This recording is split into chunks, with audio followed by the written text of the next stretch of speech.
welcome to the next session in the Cyber Defenders program. In this session, we're going to take a look at network security. And to avoid getting bogged down in details in such a short lecture, we're actually going to take a pretty high-level bird's eye view by using an example to introduce network security. Network security is a pretty broad term. Most any device or piece of software these days connects to the internet, and so network security is essentially morphed into meaning computer security. There are several hierarchical levels in the internet that work together so that information flows to and from, but each component has its own set of unique vulnerabilities. And we'll keep that in mind as we look at various examples in this lecture. The best way to understand network security is actually to just look at how information flows to and from devices and what components are used in the middle to move it around. So you might be familiar with this meme from the Super Bowl where a young kid, probably 10 years old, is partying with Justin Timberlake in the stands, but probably doesn't know who Justin Timberlake is because he's too young. And it looks like he Googled searched Justin Timberlake right before taking a selfie with him. That's the meme. Whether it's true or not, who cares? So what actually happens when you type "who is Justin Timberlake" in your browser? This is a typical networking and security interview question. And it seems pretty simple, but you could actually go really deep into what happens networking-wise, computing-wise, so on and so forth. And so in an interview, you could see this question taking 30 minutes, an hour. I've seen it take that long. But for this example, we'll take a condensed explanation, hopefully something around 10 minutes. So here's another meme. It's the new phone who dis meme, which is kind of a good introduction of how DNS works on the internet. When Delante is trying to reach Trey, but doesn't have Trey in his contacts app anymore, he defaults to using his number, something that he's not very familiar with. And that's why he ends up going to the wrong person. He needs something to help him translate names to numbers. And just like we do that with the contacts app on our phone, the internet kind of does that too. When you type in something that you're familiar with, www.google.com, that actually translates to an IP, a number. And the internet uses IPs to identify devices and hosts across the internet and communicate between them. So as I alluded to earlier, DNS, the domain name service, is essentially the contacts app for the entire internet. It's a central service that translates names, like we saw at google.com, into IP addresses, which are numbers. IP addresses these days might look like 108.177.98.106, or it might be letters and numbers separated by colons. And that's because there's a newer version called IPv6. Don't get too bogged down in the details of that right now. We might revisit that at the end of the lecture. So DNS, when your device initially connects to like a Wi-Fi router or your cellular phone network, it needs to know who to ask to make these translations between domain names and numbers. Usually these DNS settings are actually pushed to your device right when it connects, so it knows who to ask the IP address for google.com.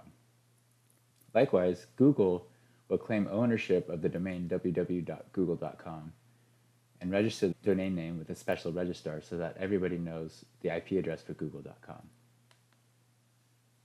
DNS has quite a few levels. In fact, while there are a few root servers that handle the core truth for all DNS entries, we rarely ask these DNS servers when we have a question for an IP address.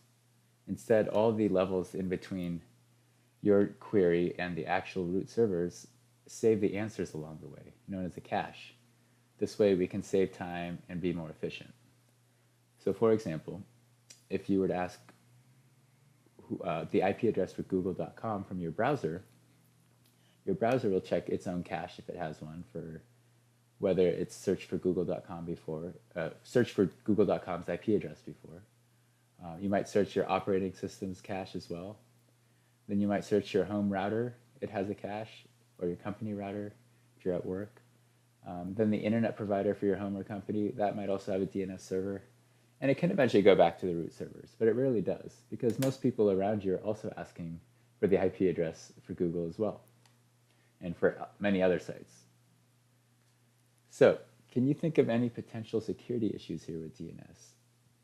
We mentioned it has this cache, and we rely on that cache for answers at each level. What if you accidentally typed in www.google.com? A little typo. We've all done this before. Sometimes google.com will host that website and redirect you to the right website. Other times, a site typo like that will take you to a weird advertising website or something like that. It's kind of called typo squatting. It's an attack usually used for advertising purposes, but it can also be used for malware or delivering incorrect information to somebody. So if somebody impersonates google.com when you type in www.google.com,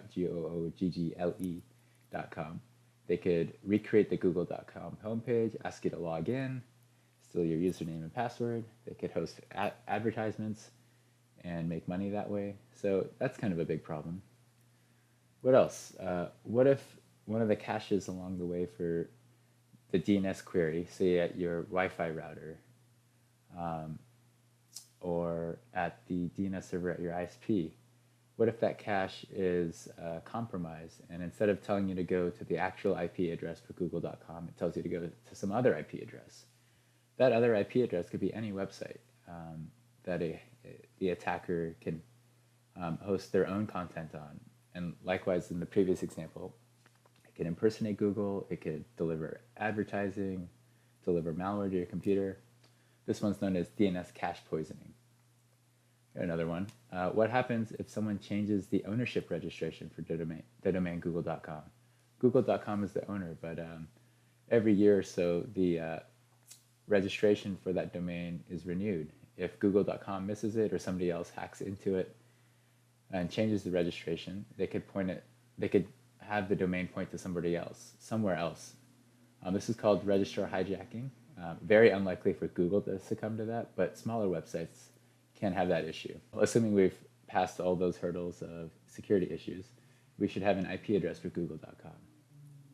Now that we have that IP address, what are we going to do to communicate with google.com? After all, we asked it a question.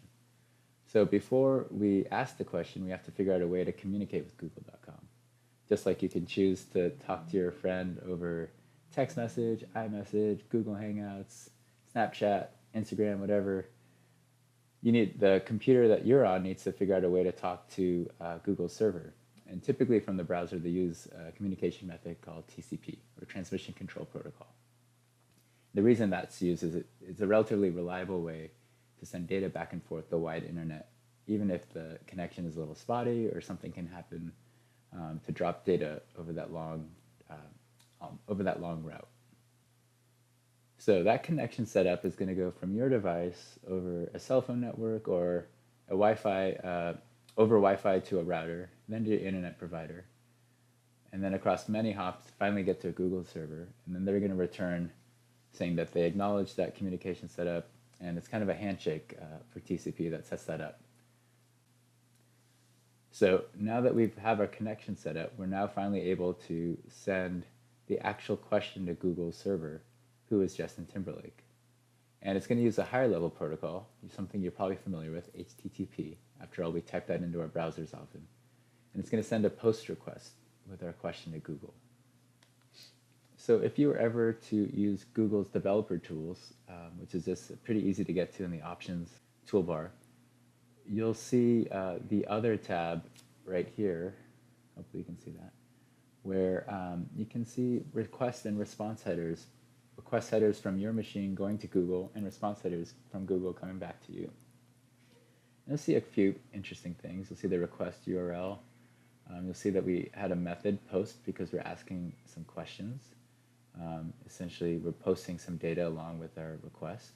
If we just asked for the Google homepage without asking a question, it would have been a HTTP GET instead of an HTTP POST because there would be no data that we're providing in that scenario. But here we're asking a question, so it's going to be a POST. You'll notice some other interesting things. We had a status code returned to us saying that essentially that the request was received and it was okay, and we're sending you some content back. The request headers that we sent to them has something called a cookie, which we'll get into in a second. You can see some other interesting things, like the user agent is a description of the web browser and machine that is asking the question. So in my machine, it's Windows 10, It's using a Chrome browser, which uses the same rendering engine as quite a few other browsers, but we'll go ahead and go to the next step here. So we sent out one post request to google.com, and what you'll see in that previous slide that I just showed is that google.com sent several HTTP responses. Why is that? Well, the web page for the Google search results is composed of not just text, not just images, but also instructions to ask for more content. Maybe that's like personalized content for the account information in the upper right for your account settings, etc., etc. So a single HTTP request from your device will often result in several responses and more requests and more responses. And just like we did with TCP, these go the entire route across the internet. They're going to go from your device over Wi-Fi to a router, to your internet service provider, and then back to you from Google server. And you'll notice that some of the results, some of the text, and the account settings will be customized, right? Because Google knows your account, you've visited before, and this is usually done by Google leaving what's known as a cookie or a little breadcrumb that says, hey, I've been here before at Google. And so Google says, okay, let me track that so that I can give you personalized content. And that cookie is tied to Google, and the next time you visit, your browser will say, hey, I have this cookie for Google. Give me personalized content based on that. So what could go wrong with some of these HTTP responses and requests? Well, we just mentioned cookies. What if google.com's cookie on your computer was compromised, like a bad website or a program tricked you into giving it up? Well, now somebody can actually impersonate your browser session with google.com and kind of maybe log in a Gmail on your behalf, go into Google Wallet, something bad like that. And this is known as session forgery or cross-site scripting. Here's another one. What if something in the network between you and Google, like that Wi-Fi router we mentioned, a server along the way, maybe a core internet router, was used to either fake your request or fake Google's responses? After all, once you give up the question and send it along its way, you don't really have any insight as to who's touching your data as it moves all the way across the internet to Google's server. This is known as a man-in-the-middle attack, and the reason this happens is people can impersonate and kind of replay the request, the response, and modify data in between. So let's say you thought you were talking to your bank, they were showing your balances, and it shows that you had an $800 balance, but a crook who can play a man-in-the-middle attack can actually rewrite the web page on the fly to show that you had an $800 balance, even if you just cashed out the last $800 in your account. So it can be a pretty dangerous thing if somehow somebody's able to compromise content in between you and Google. So this is what might happen in a man-in-the-middle attack. If you asked who is Justin Timberlake and you got results back for Justin Bieber, it looks like somebody kind of altered the content on the way back. This might sound kind of far-fetched, but this does happen. Actually, the NSA was found to be, for very high-value targets, I would assume, taking routers that were shipped to companies, and while they were being shipped out, like by UPS or DHL, they would actually intercept the shipment, open up the package, write some custom firmware or custom software on the device, package up the package with the new seal, and ship it on its way. And they wouldn't know, the receiving end wouldn't know that the thing has been tampered with. And maybe the thing is changing the results, maybe it's siphoning off data somewhere else. So this does happen in the wild. That's an extreme example, but there's less extreme examples, like the two-factor authentication you might be familiar with, where you get a code for SMS. That's been known to be susceptible to man-in-the-middle attacks. So these do happen, and when they do happen, it's really scary because the user doesn't actually know that that's happening. So as we kind of wind down, keep in mind the attacker mentality. Always kind of challenge a network assumption. Any level of the networking stack, any component in the network can be compromised. But usually the attacker is trying to find the right balance of how easy it is, right, to make the attack. And easy is in terms of their time, their money. And then how anonymous can they remain while attacking?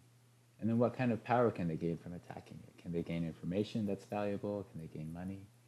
And so if you were to think of email spam, an attacker has to do very little work to send millions or billions of emails out. They could get a 0.0001% hit rate of somebody clicking it and choosing to buy the Viagra pills or download the program, whatever it is they're trying to do. But even at that low rate, at that scale, it might be quite a few hundred or thousands of people who do this, and they can make a lot of money.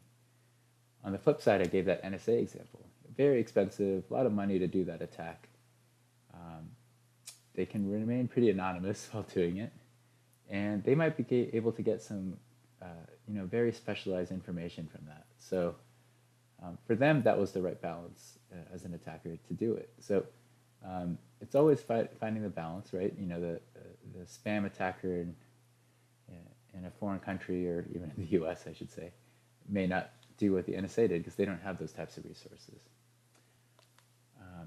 And so we'll kind of leave off as we go into the lab exercise talking about Wi-Fi. Keep in mind, Wi-Fi is extremely easy to use. It's also extremely easy to attack, and that's because Wi-Fi signals by design have great coverage, at least in a small few hundred feet radius, and they're designed to commute with any device. Any device is supposed to be able to connect to Wi-Fi. And so it's pretty easy to kind of observe Wi-Fi signals around you, and then you can use that to kind of observe or gain some insights as to information being sent on the devices around you, and if you're an attacker, impersonate or steal that information. So that's the end of the lecture, and the next section for this will be actually a lab exercise. So stay tuned for that, and thanks for listening to this session on network security. Thank you.